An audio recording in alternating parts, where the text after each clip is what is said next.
See, the next subject is our next subject is SAPM, that is Security Analysis and Portfolio Management.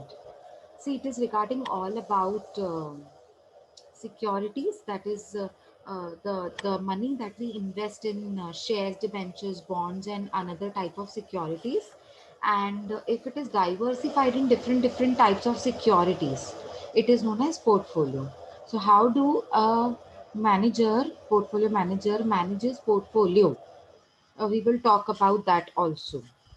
And how is portfolio managed, how it portfolio analyzed, how it is selected, okay, so how it is evaluated, and finally where do we invest according to our risk and returns portfolio. See, these are the units that are divided in five types. Five different segregations are there. Unit 1, we have two chapters. An introductory chapter will be there for portfolio management, so that we will be able to understand what is portfolio management.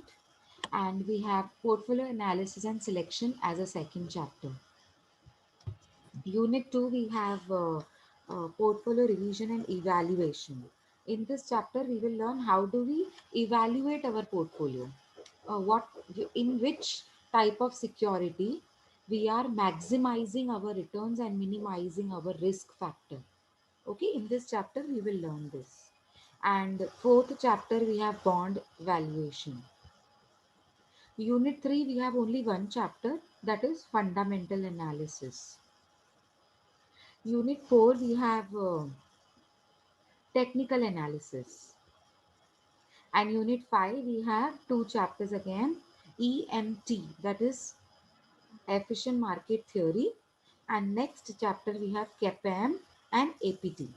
CAPM is capital asset pricing model, and APT is arbitrage pricing model.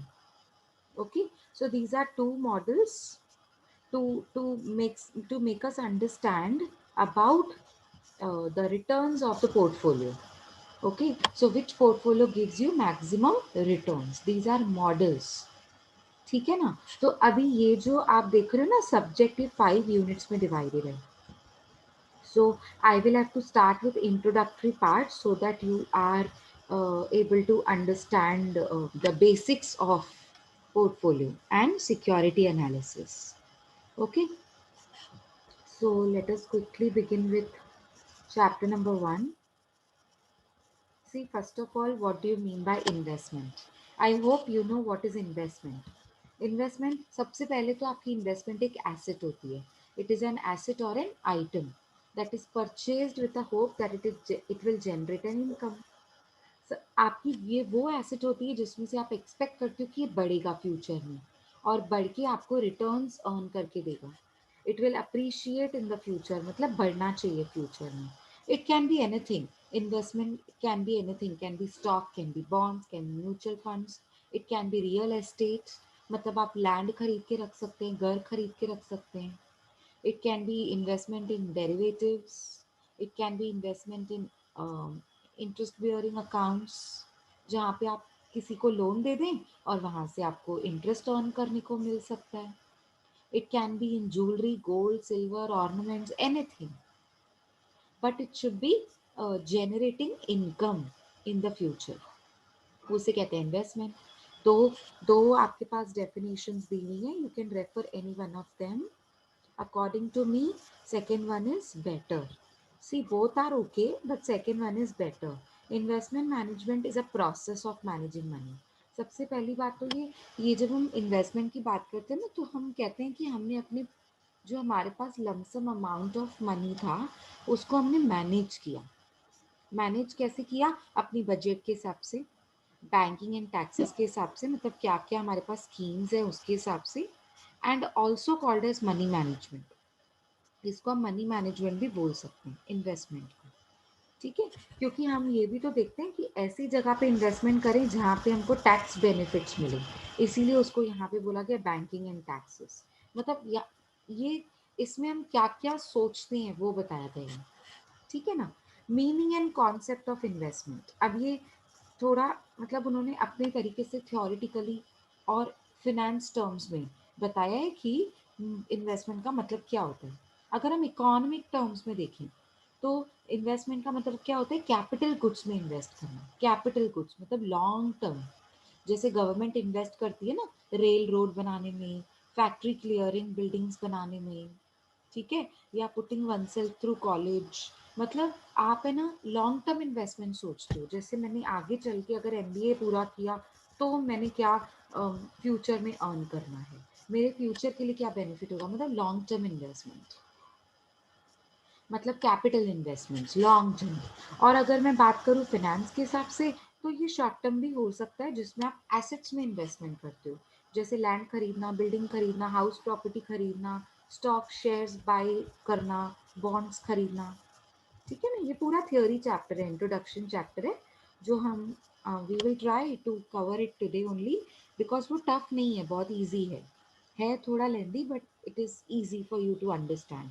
Basics है, मतलब अभी आपको पता है investment क्या होते हैं, अभी उसके ऑब्जेक्टिव्स क्या होते हैं, इन्वेस्टमेंट क्यों आप करते हो, क्या पर्पस होता है उसके पीछे, ऑब्जेक्टिव का मतलब होता है what is the purpose behind doing investment.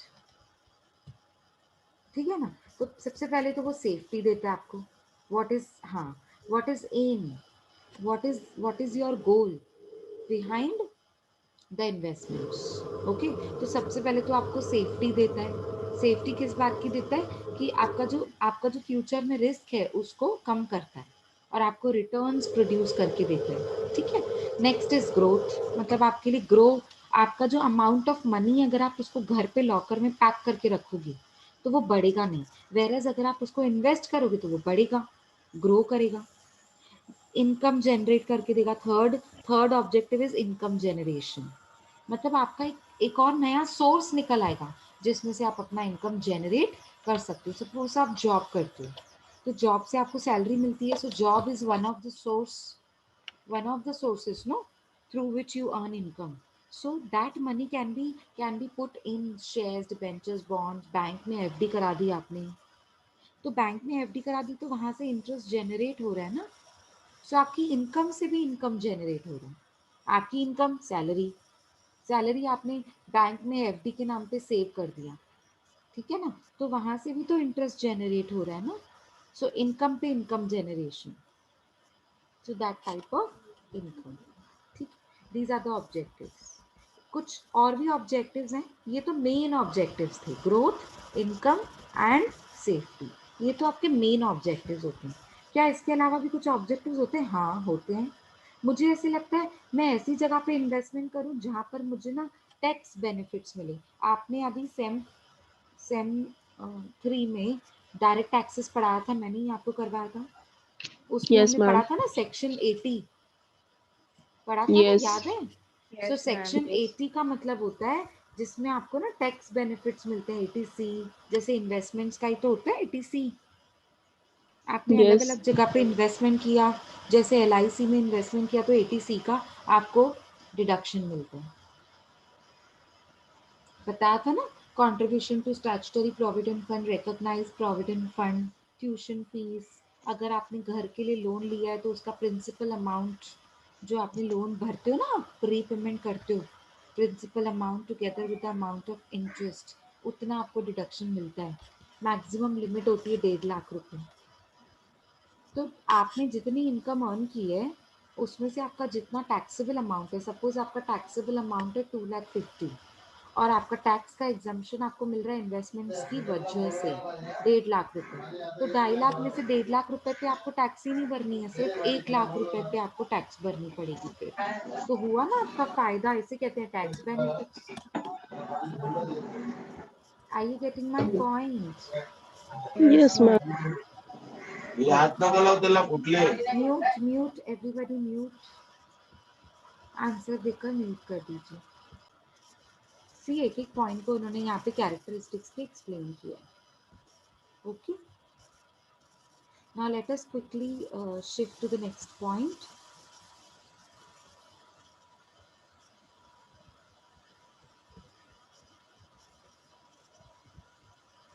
Just a minute, ये देखो, investment alternatives, very important point ना।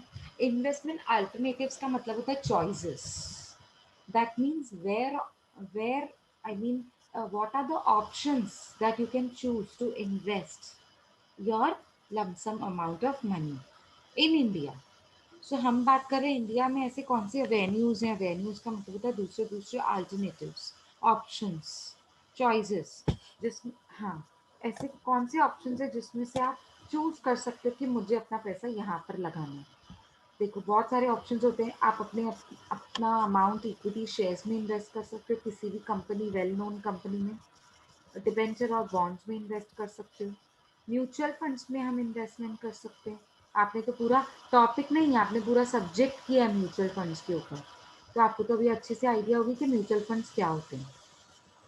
आप अपना अमाउंट पब्लिक प्रोविडेंट फंड में भी डाल सकते हो, किसी कंपनी का पीपीएफ अकाउंट है, किसी बैंक का पीपीएफ अकाउंट है, उसमें भी आप ओपन कर सकते हो जिसमें से इंटरेस्ट अर्न कर सकते हैं।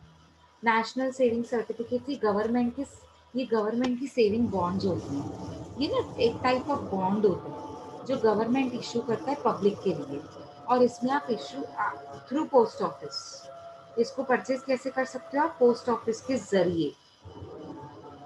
ठीक है, तो इसमें से भी आप अच्छा खासा इंटरेस्ट अर्न कर सकते हैं। हाँ, इसका ये भी बेनिफिट होता है कि आपको ना एटीसी के अंडर में डिडक्शन मिलता है। पीपीएफ, इसके पहले जो हमने पढ़ा ना पीपीएफ, इसको भी आप एटीसी के अंडर में डिडक्शन ले सकते हैं। नेक्स्ट है आपका नेशनल सेविंग सर्टिफिकेट्स।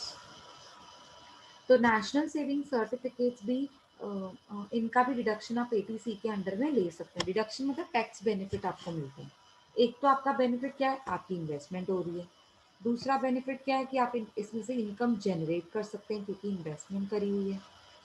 तीसरा बेनिफिट ये है कि आपको जब चाहिए आप रिडीम करवा सकते हो, मतलब आपको चाहिए तो ये टाइम पीरियड से पहले, मैच्योरिटी पीरियड से पहले भी इसको आप रिडीम कर सकते हो, मतलब बेचकर इसमें से कैश अर्न कर सकते हैं। और फोर्थ बेनिफिट इसका ये भी होता है कि आपको एटीसी का डिडक्शन मिलता है, मतलब आपकी टैक्सेबल जो टैक्स अमाउंट का जो बर्डन है ना वो कम हो जाता है। नेक्स्ट, प्रेफरेंस शेयर्स, ये आपको पता है, इक्विटी शेयर्स के साथ साथ एक और आपके पास ऑप्शन होता है अगर आप सिक्योर्ड रहना चाहते हो। इक्विटी में रिस्क ज़्यादा होता है, प्रेफरेंस में कम होता है। तो अगर आपको रिस्क कम लेना है तो प्रेफरेंस शेयर्स में भी इन्वेस्टमेंट कर सकते हो, जिसमें आपको फिक्स्ड अमाउंट ऑफ डिविडेंड तो पक्का मिलेगा। ठीक है ना। Life insurance and general insurance में भी आप इन्वेस्टमेंट कर सकते हो। ये भी एक तरीके की इन्वेस्टमेंट ही तो होती है। क्या होती है? लाइफ इंश्योरेंस, मैंने लाइफ इंश्योरेंस पॉलिसी खरीदी, 20 साल के बाद मुझे लमसम अमाउंट ऑफ मनी मिलेगा। अगर मैं नहीं रहूंगी तो भी मिलेगा मेरी फैमिली को, है ना।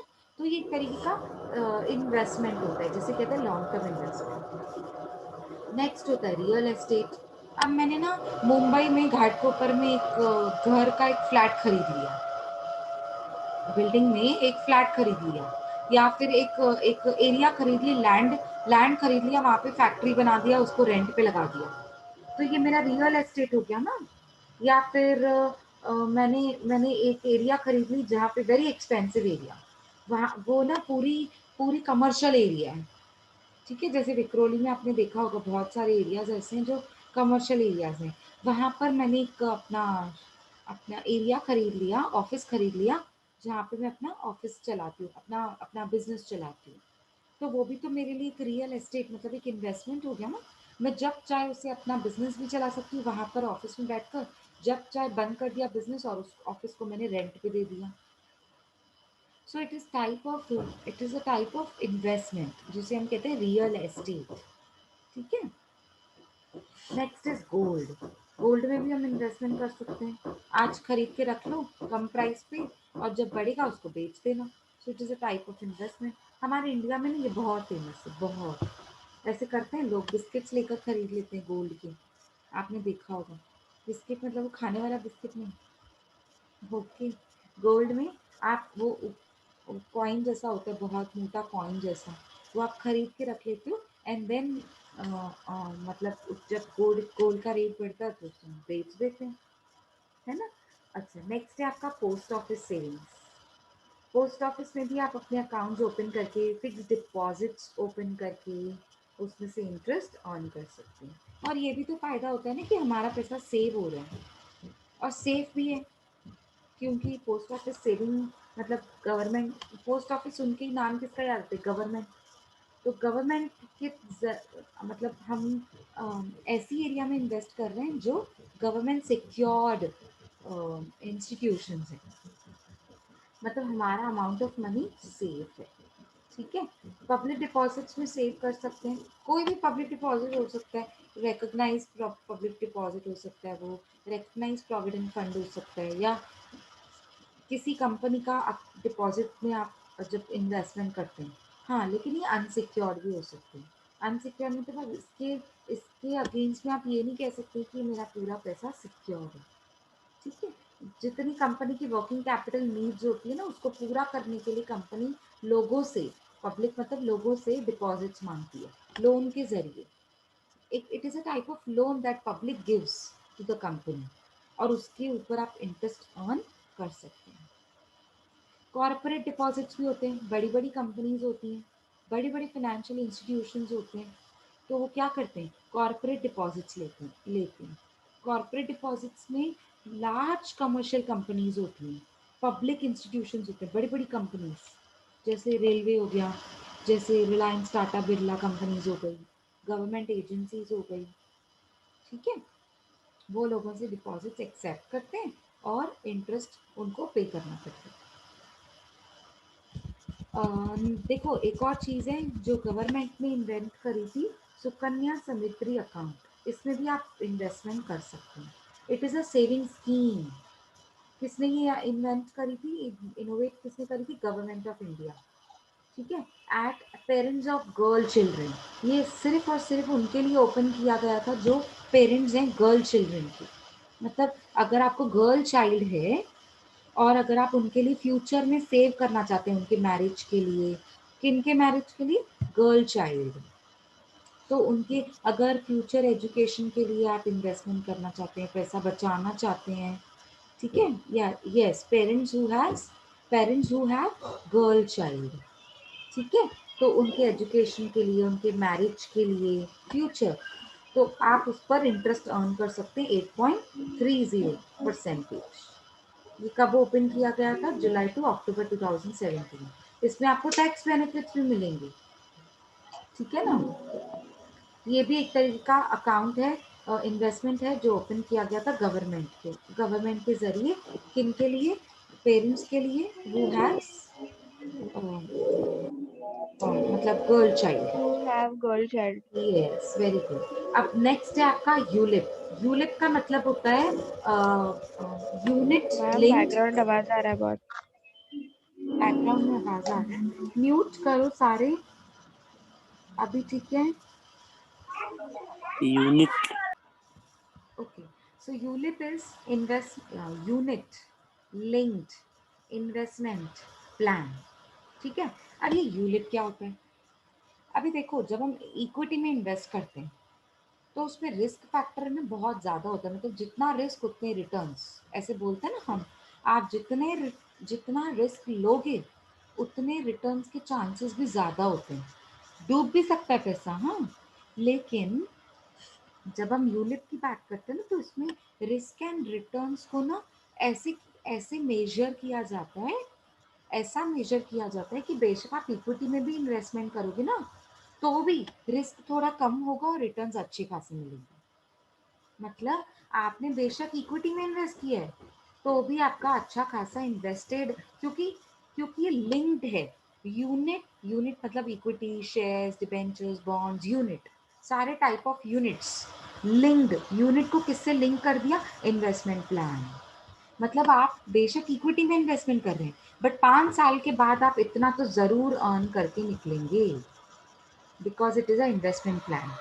ठीक है, मार्केट के हिसाब से इसको ऐसे एडजस्ट किया जाता है, ऐसे एडजस्ट किया जाता है, so that after after certain period of time आप उसमें से अच्छा खासा रिटर्न्स अर्न करके निकलेंगे।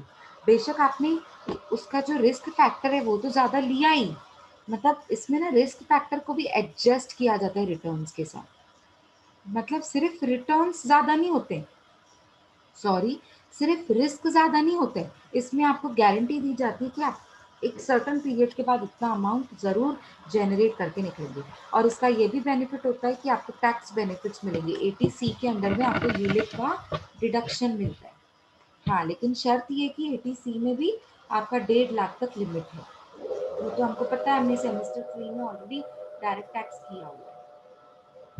ठीक है, वॉइस क्लियर है सबको? ठीक से आवाज़ आ रही है, समझ आ रहा है? Yes, ma'am. Okay. Yes, ma'am. अभी देखो, ये भी ना बहुत इम्पोर्टेंट है। अब आप बोलोगे मैम ये तो रिपीट हो रहा है। नहीं, ये रिपीट नहीं हो रहा है। ये ना अब क्या बोल रहा है, tax saving investments in India. अभी अभी हमने क्या पढ़ा, investment avenues in India. Investment avenues in India मतलब इन्वेस्टमेंट के ऑप्शंस इन इंडिया। अब हम क्या पढ़, Alternatives. हाँ, अल्टरनेटिव्स। अल्टरनेटिव्स का मतलब होता है इन्वेस्टमेंट के अलग अलग चॉइसेस। वो चाहे टैक्स फ्री हो चाहे टैक्स फ्री नहीं हो, पर मैंने आपको क्या बताया, अल्टरनेटिव्स। अब हम क्या पढ़ रहे हैं, वो इन्वेस्टमेंट्स जो टैक्स सेविंग्स है। हाँ, वेरियस ऑप्शंस हमने पढ़े, वेरी गुड। लेकिन अब हम क्या पढ़ेंगे, tax saving investments in India. मतलब वो ऑप्शंस पढ़ेंगे जो इन्वेस्टमेंट तो हैं पर आपकी टैक्स सेविंग इन्वेस्टमेंट्स है। मतलब 80C के अंडर में 1.5 लाख तक आपको लिमिट है कि आप उसमें से टैक्स सेव कर सकते हो। देखो लिखा हुआ है फर्स्ट पैराग्राफ में, ये वाला देखो, सेक्शन 80C में मैक्सिमम डिडक्शन अवेलेबल होती है 1.5 लाख तक। तो ये 80C किसके बारे में बात करता है, ये 80C इन्वेस्टमेंट्स के बारे में बात करता है कि आपने अपना पैसा कहाँ लगाया है। अगर इन एरियाज के बीच में लगाए है तो आपको बेशक 80C में से आप क्लेम कर सकते हो, ज़रूर क्लेम कर सकते हो। अगर इन एरियाज में से कहीं पे भी आपने अमाउंट सेव करा है। Just look at the points, equity linked mutual funds, equity linked mutual funds, ELSS, जिसे इक्विटी लिंक्ड सेविंग स्कीम्स के नाम से भी जाना जाता है। मतलब आपका जो इक्विटी है ना उसे म्यूचुअल फंड्स के साथ लिंक कर दिया। ठीक है, तो ये एक टाइप ऑफ इन्वेस्टमेंट है जहाँ पे अगर मैं इन्वेस्ट करती हूँ तो मुझे 80C के अंदर में डिडक्शन मिलता है। लाइफ इंश्योरेंस प्रीमियम, अगर आपने लाइफ इंश्योरेंस कंपनी से, कॉरपोरेशन से अगर कोई लाइफ इंश्योरेंस पॉलिसी खरीदी है और जो प्रीमियम भर रहे हैं उसका आपको डिडक्शन मिलता है। पब्लिक प्रोविडेंट फंड, ये अभी अभी ऊपर मैंने आपको बताया, PPF, employ provident fund, EPF, stamp duty paid on purchase of house property. आपने कोई हाउस प्रॉपर्टी परचेज की तो उसका जो स्टैम्प ड्यूटी का खर्चा होता है ना, आप बोलोगे मैम स्टैम्प ड्यूटी वो 1 रुपए वाली, नहीं। यहाँ पर जो घर खरीदने के लिए स्टैम्प ड्यूटी होती है ना, 2, 2.5, 5 लाख तक होती है। 6-7 लाख की स्टैम्प ड्यूटी भी मैंने सुनी है। तो स्टैम्प ड्यूटीज होती है ना, बहुत ह्यूज अमाउंट की स्टैम्प ड्यूटीज होती है। तो वो आप अगर घर खरीदने के लिए स्टैम्प ड्यूटी भर रहे हैं तो स्टैम्प ड्यूटी का आपको डिडक्शन मिलता है 80C के अंदर में। ठीक है, रीपेमेंट ऑफ हाउसिंग लोन, मैंने अभी अभी आपको ऊपर क्लियर किया था फीचर्स जब हम पढ़ रहे थे। तब मैंने आपको बताया था जब हम हाउसिंग लोन लेते हैं तो जब हम हाउसिंग लोन लेते हैं तो प्रिंसिपल अमाउंट जब हम पे करते हैं, रीपेमेंट पे करते हैं, तो उसका आपको 80C के अंडर में डिडक्शन मिलता है। सो ये भी तो एक इन्वेस्टमेंट ही हो गई ना। आप घर खरीद रहे हो, उसके लिए लोन ले रहे हो, तो लोन खरीदना is also type of investment future के लिए, क्योंकि आपने घर अपना हो जाएगा ना आपका। Next is national saving certificates, वो तो अभी अभी हमने पढ़ा। NSC, अभी अभी हमने पढ़ा ना ये पॉइंट्स। अवेन्यूज में, अवेन्यूज मतलब अल्टरनेटिव्स, जो अलग अलग ऑप्शंस थे आपके पास उसमें से NSC भी था। अब NSC में हमने एक और पॉइंट पढ़ा कि उसमें 80C का आपको डिडक्शन भी मिलता है। ठीक है, गवर्नमेंट बैक्ड सिक्योरिटीज होती है ये। गवर्नमेंट बैक्ड सिक्योरिटीज का मतलब यही होता है कि ये गवर्नमेंट सिक्योर्ड सिक्योरिटीज होती है। ठीक है, 5 year tax saving fix deposit, अब ये ना स्पेसिफिकली गवर्नमेंट इशू करती है इसे बैंक्स के जरिए कि आप है ना 5 ईयर्स के लिए फिक्स डिपॉजिट में इन्वेस्टमेंट करेंगे तो आपको टैक्स बेनिफिट मिलेगा। Next is senior citizen saving schemes, इसे शॉर्ट में बोला जाता है SCSS, senior citizen saving schemes. ये भी गवर्नमेंट पोस्ट ऑफिस के जरिए, बैंक्स के जरिए, नेशनलाइज्ड प्राइवेट बैंक्स के जरिए ये ना senior citizen saving accounts open होते हैं। पोस्ट ऑफिस के जरिए भी हो सकते हैं, हाँ, या फिर नेशनलाइज्ड बैंक्स के सिलेक्टेड ब्रांचेस के जरिए ये इन्वेंट किया जाता है, इसे निकाला जाता है, ठीक है। और ये सीनियर सिटीजन्स के लिए होता है, नाम से ही पता चल रहा है, ठीक है ना। और ये आपको ना फिक्स्ड इनकम देता है, मतलब हर महीने आपको जैसे चाहिए, हर महीने चाहिए, हर 2 महीने चाहिए, हर 6 महीने चाहिए, इसमें से फिक्स्ड इनकम जनरेट होती है, सीनियर सिटीजन्स के लिए होता है। और ये भी आपको एटीसी के अंडर में डिडक्शन देता है, टैक्स बेनिफिट्स देता है। Payment of educational fees for children, मैंने आपको पहले ही बताया, ट्यूशन फीस याद होगा आपको, 2 चिल्ड्रन तक के लिए आपको बेनिफिट मिलता है, स्कूल फीस जिसे कहते हैं, स्कूल फीस। एटीसी में आपको इसका भी डिडक्शन मिलता है, बट अप टू 2 चिल्ड्रन। ये हमने पहले प्रैक्टिकली किया हुआ है डायरेक्ट टैक्स में। पोस्ट ऑफिस सेविंग डिपॉजिट, अगर आपने पोस्ट ऑफिस में सेविंग अकाउंट, सेविंग डिपॉजिट का मतलब है सेविंग अकाउंट ओपन किया, तो भी उसमें से जो आपको इंटरेस्ट ऑन होता है, ये भी तो आपके लिए इन्वेस्टमेंट है ना, उसमें से भी आप इंटरेस्ट ऑन करते हो, तो ये भी एक टाइप है इन्वेस्टमेंट का, जो आपको एटीसी के अंदर में बेनिफिट्स मिलते हैं। Is it clear? पर याद ये रखना है कि आपने कितनी इन्वेस्टमेंट की है वो ठीक है, लेकिन 1.5 लाख तक आपकी मैक्सिमम लिमिट होती है डिडक्शन, ठीक है। मतलब टैक्स बेनिफिट्स कितने मिलते हैं, 1,50,000 तक। नेक्स्ट होता है आपका ULIP, unit linked insurance plan, ये मैंने आपको पहले भी बताया अल्टरनेटिव्स के टाइम पे। यूनिट लिंक्ड इंश्योरेंस प्लान मतलब आपका है ना, जो जो आप इंश्योरेंस पे इन्वेस्टमेंट करते हो ना, उससे ये उसके साथ हम इक्विटी, डिबेंचर्स, बॉन्ड्स, इन्वेस्टमेंट को लिंक कर देते हैं, ठीक है। मतलब सिक्योरिटीज को अपने इंश्योरेंस प्लान के साथ लिंक कर दिया। इंश्योरेंस का जो आप इन्वेस्टमेंट करते हो ना, उसके साथ साथ आपने सिक्योरिटीज को लिंक कर दिया, मतलब इक्विटी और डिवेंचर्स, बॉन्ड्स को, किसी भी तरीके का यूनिट बोल दो आप, यूनिट मतलब सिक्योरिटीज, ठीक है। तो यूलिप के जरिए भी आपको एटीसी का डिडक्शन बेनिफिट मिलता है। Is it clear everybody?